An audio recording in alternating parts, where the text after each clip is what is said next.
Hey everybody, welcome back. If you're new here, hi, I'm Mercury. Welcome to my channel. It's my daily vlog, so whatever I'm up to is what you're gonna see here. I wanted to take a moment, as I sort of processed my time at Disneyland and my use of the Genie Plus and what I think about the Genie and the Genie Plus service. I was at Disneyland for a grand total of one day. Just one day. I know I posted a lot of videos about it, but it was more because I filmed so much that I didn't want a 2-hour video. I wanted to have smaller videos. So all of those videos combined was the one day that I was actually in the park. So that being said, I crammed a lot into that one day. I mean, you saw all the rides I went on and everything that we got done. So did Genie Plus help with that? Oh yeah. Yeah, it definitely did. There's no way I would have been able to get on as much as I did without it. Were there some flaws to the system? Yeah. Do the benefits outweigh the flaws? Would I do it again? Yeah, I would. So let me break it down a little bit. So Genie Plus, as you may or may not know, replaced the fastpass system. So before the pandemic and 2020 and the shutdown and all of that, at both Disney World in Florida and Disneyland in California, before then there was a fastpass system. And the thing with the fastpass, they had it's several versions of it over the years, but the last version before the shutdown involved using the Disney Experience app, and then you can select 3 fast passes ahead of your trip, and then once you use those 3, you could then book them one at a time for the rest of that day. And there was no cost. Where are we to today? Fast forward post-pandemic, it's now 2022, and here we are. What does it look like now? A lot of changes. You still use the app. You can still use the Disneyland app that I used was the same app that I used when I was there in July before Genie Plus rolled out. So it is accessible through the Disneyland app. So there was no additional changes to that.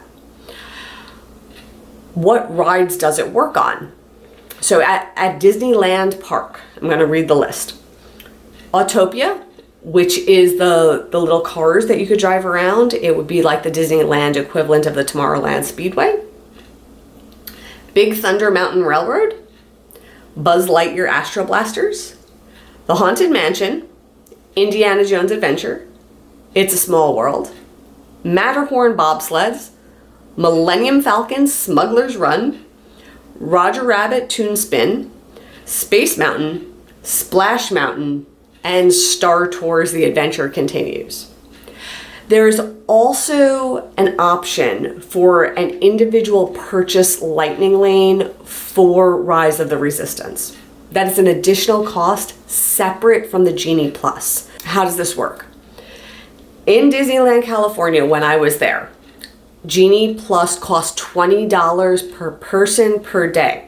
And what that included was the ability to book a quote-unquote lightning lane reservation for that list of attractions that I just, said, not Rise of the Resistance, the other ones that I just said. Obviously, if they're up and running and they're not down for refurbishment or, things along those lines. The other thing that the Genie Plus gives you is it includes PhotoPass. So this is something I don't think is offered in Disney World in Florida. I think this is just at Disneyland in California.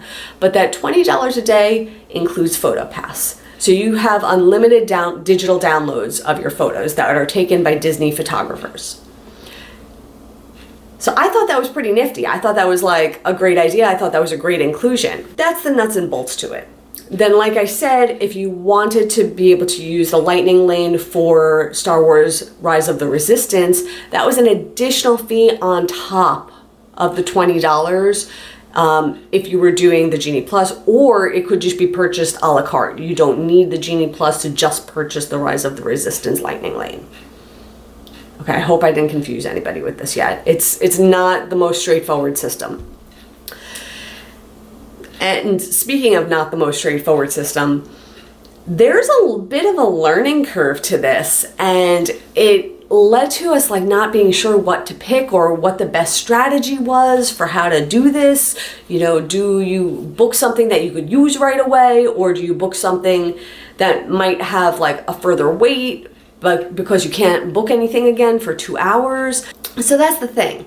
Let's say I got into the park at 10 a.m., right? And I go into my Genie Plus and I try to set up my first Lightning Lane reservation because I wasn't allowed, like, because I wasn't staying at a Disney Resort hotel. I think, I'm not 100% sure on this one, but because I just had the ticket, the park ticket and park reservation, I wasn't able to book any Lightning Lanes or even purchase Genie Plus until I tapped in to the park, like until I actually entered the park. I could not purchase Genie Plus before that. So we got to the park around 10 a.m. So once we got in, I pulled to the side and I purchased our Genie Plus and, got us up and running. Then we had to figure out what ride do we, what do we want to go on? Do we want to pick something that'll like, the Lightning Lane will be ready for us very soon, or something a little further out? And we ended up doing our first Lightning Lane for the Indiana Jones adventure. And that was, it almost activated the 2-hour rule. So what the 2-hour rule is, if you book a Lightning Lane, and let's say you book it at 10 a.m. and your comeback time is at noon or after, so like 2 hours after you book it, you cannot book another Lightning Lane until you either tap into the ride. And when I say tap in, I mean like scan the barcode. You do it on your phone. There's literally a slot that you scan a barcode from your phone. So either you scan your barcode, or your time window expired, or it's been 2 hours since you booked your Lightning Lane reservation. Those are the 3 conditions that would allow you to book your next Lightning Lane pass. So we booked a Lightning Lane for Indiana Jones, which was near activating, if not activating, the 2-hour rule. I don't know if this was the best game plan or not, but part of that is complicated for this reason. When it came time for us to go and use our Lightning Lane reservation, the Indiana Jones ride was down. Yeah, that happened. And the average wait time was tracking between 60 to 90 minutes all day. So what happens when a ride is down and you have a Genie Plus reservation? Automatically in the app, that Genie Plus reservation transferred to a multi-ride redemption, meaning it was no longer only valid at the Indiana Jones adventure. I could use that on any of the included Genie Plus rides. So, Small World, Smugglers Run, Big Thunder Mountain Railroad, we could have used it at any of those. We ended up taking a walk over to Galaxy's Edge because it wasn't super far away, and we used it on Smugglers Run. From there, we booked a Big Thunder Mountain, and the timing on it was good enough that we were able to go and eat lunch, and then by the time we would finish lunch, it would be time for our Lightning Lane, so we went and we did that. So we had a good strategy going at that point in time. After Big Thunder Mountain, we were able to get a Lightning Lane reservation within a reasonable amount of time for the Haunted Mansion, and it was in the general vicinity, so we opted to do that. Then things started to get a little bit strange, and we started struggling with the Lightning Lane reservations, because what was beginning to happen around, I'd say, 3 o'clock, I started noticing that Lightning Lanes for the mountains, particularly Splash Mountain and Space Mountain, were booking very far out, like 8 p.m. And we were struggling to decide, do we activate the 2-hour rule again and take a late fast pass for Space Mountain, or do we take a bunch, like there were other rides like Buzz Lightyear Astro Blasters, like Star Tours, where we knew we'd be able to get on them faster. And the Matterhorn was another one. Instead of waiting on lines during that 2 hours, like we knew we would be able to do 2 to 3 lightning lanes. So we sort of like weighed the pros and cons of, which way do we go with this? And long story short, too late, I know. We ended up not doing the fast pass for Space Mountain, and we did the lightning lane for Buzz Lightyear, for the Matterhorn, for Star Tours, and we got all of those in. And in the process of doing that, there were no more Space Mountain fast passes left. None. I want to say around 5 p.m. they were done for the day. There were no more fast passes available for Space Mountain. And the line was running 90 to 120 minutes. This is my disappointed face because I did not get on Space Mountain on this trip. Not the ends of the world. I've been on it before, but do I love that ride? Yeah, I do. So, yeah, it was a little bit frustrating in that sense. There were also a number of other rides that we didn't make it on. I didn't make it on the Storybook Canals.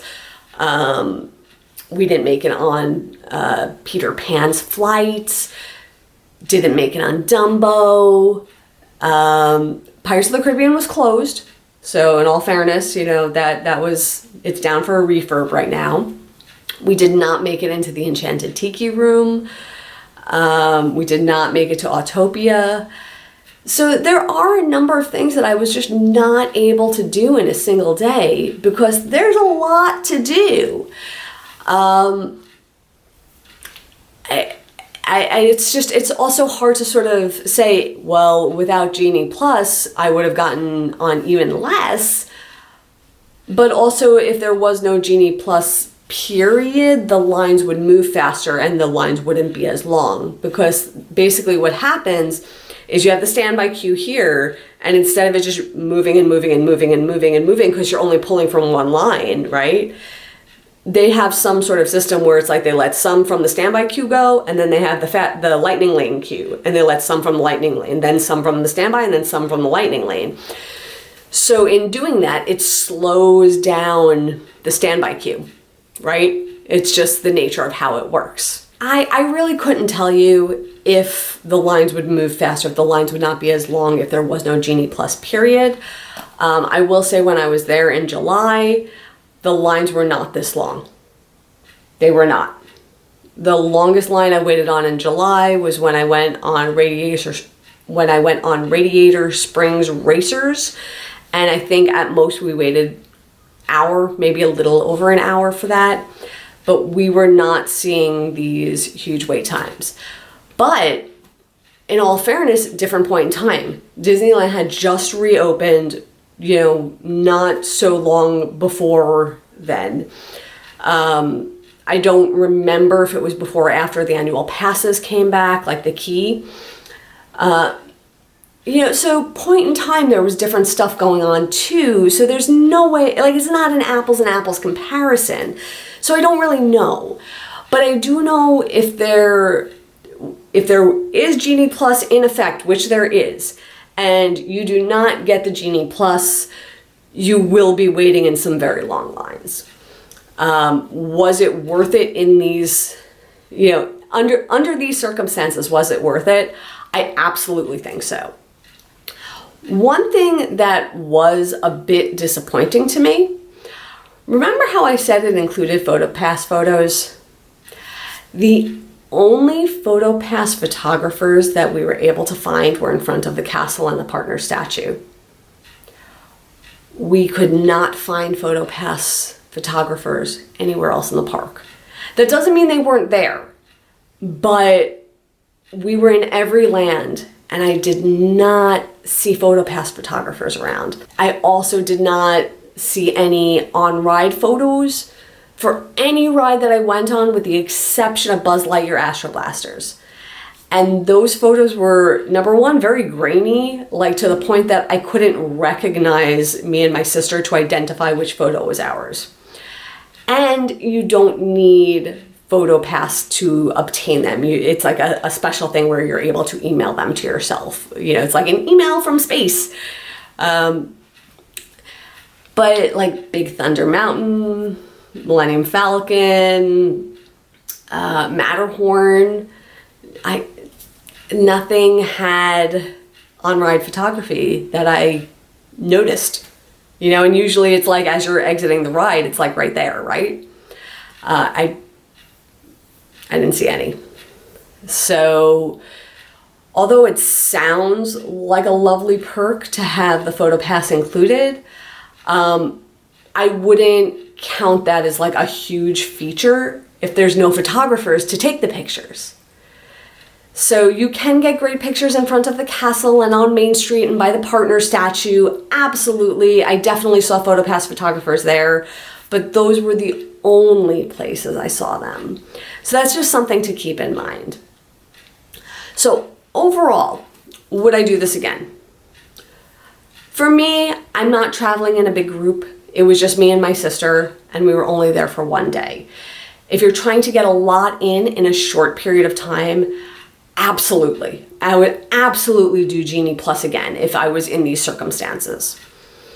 If I had a longer stay where I could spread things out and I didn't feel like I had to get it all in such a short time. If I had a large family and $20 per person was a lot, you know, because that obviously that adds up very quickly. You know, there's other factors in here, but for just one day at the park, you know, when I'm not out there all that often, yeah, for me in my circumstance, for a point in time, for the trip I was on and the amount of time I was spending there, yes, it was absolutely worth it. I'm absolutely glad I did it. It was very, very helpful. So I hope this explanation helps you too, because it's like Genie Plus is not a straightforward system. It's a little bit complicated. The other thing, we were doing a lot of back and forth across the park. We were double backing on ourselves quite a bit. And part of that, I think, was Genie Plus. Part of that, I think we were trying to like head to things that had lower wait time. So we were like bopping around here and there. But we went back and forth a lot. You know, so like we were in Galaxy's Edge 3 different times, because when the Indiana Jones fastpass didn't work, we decided to use it on Smugglers Run, so we went back there for that. Then we left Galaxy's Edge because Rise of the Resistance at that point had, I think, 120-minute wait. And, you know, we decided, we were like, let's book a lightning lane for something else and let's get some lunch. And so we left Galaxy's Edge. And then later in the day, we were like looking to go on Rise of the Resistance, but the ride had gone down for a little while. There was an issue and the ride was closed. So we were keeping an eye on it to see like when it would, you know, reopen. And I think we like went over to like Winnie the Pooh at that point, because it was like in the general area that we were at. You know, and we were just like having fun in the shop, and then we checked the app and it was up again. So then we scurried over there and we went on Rise of the Resistance. And then after that, you know, we went and we were wandering around doing other stuff. And then later that night at 10 p.m. is when we went to go build the droids. So we had a really late reservation because our thinking was we didn't want to carry droids around with us all day. They get kind of heavy, they're a little bit cumbersome. So we made a late reservation for droid building. So we then went back a third time to build the droids. And because of the way Genie Plus is set up, it only lets you pick the next available time slot, and it doesn't let you say, oh, well, I'm going to be in Galaxy's Edge at 10 o'clock, so can I pick a 9 o'clock, lightning lane reservation? No, you can't do that. It's just the next one that's available, and that's it. So it caused us to double back on ourselves a few times. I've kind of felt the same thing happened with the old fastpass system too, where it wasn't flexible enough to let you kind of go in an area. Like, you can't just go to Adventureland and say, I'm going to do Adventureland. I'm going to do Indiana Jones and the Jungle Cruise and the Tiki Room, and then I'm going to head to Pirates of the Caribbean, and then, oh, hey, I'm next to New Orleans Square, so now let's go on Haunted Mansion. It doesn't let you organize your day like that.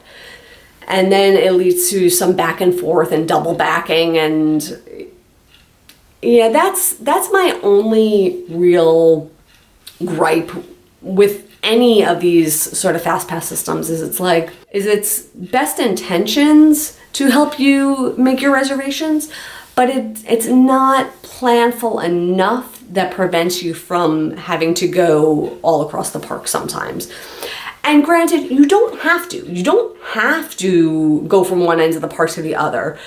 But if you're chasing shorter wait times, if you have a reservation for something, but you ended up doing something else, or you were able to snag a lightning lane for something that happens to be across the park and you didn't want to activate the 2-hour rule, you see where I'm going. So that is something to just sort of be aware of, and you might want to factor in as you're picking your lightning lanes and strategizing your day. If you really want to just sort of clear out an area, say just do every ride in Tomorrowland before going to the next area, I'm not really sure how you would do that with Lightning Lane. I'm really not, because sometimes you look out and things align pretty close to each other, and sometimes they just don't, and you're not able to book a Lightning Lane with a return time for hour, 2 hours away. And by that, you don't want to just kill time 2 hours waiting for your lightning lane. You want to go and do other things during that time, which leads you to wander to areas that you haven't done yet. And then all of a sudden your lightning lane is due and you have to come back. There's definite pros, there's definite flaws. It's not a perfect system, but I also think of it like this. It's a newer system. We're still sort of in a shakedown time where it's any of the kinks might be fine-tuned. And it's a good opportunity. So if anyone from Disney is hearing this, maybe a little bit of tweaking so we don't have to double back. Because I think that's probably one of my biggest things is I would love to have a system where I could clear out an area before I have to go across the park and not have to worry about then double backing all the way across the park again. If we could figure that system out, that would make my day. That would be fantastic. But yeah, so those are my overall thoughts about Genie Plus and the Genie Plus system, particularly at Disneyland. But yeah, overall I had a great day there. And like I said, if I didn't have the Genie Plus, I would not have been able to get on all of the rides that I went on. So I definitely think it was worth it. I definitely appreciate that I had that option and that we were able to use it. So if you have any questions, if I missed anything, if there's something that didn't make sense to you, please leave a comment below and I'll try to answer it as best I can. I tried to sort of explain what my experience was like in using this. So let me know. And otherwise with that, I am done. I will see you all tomorrow. And until then, stay inspired by everyone. Take care.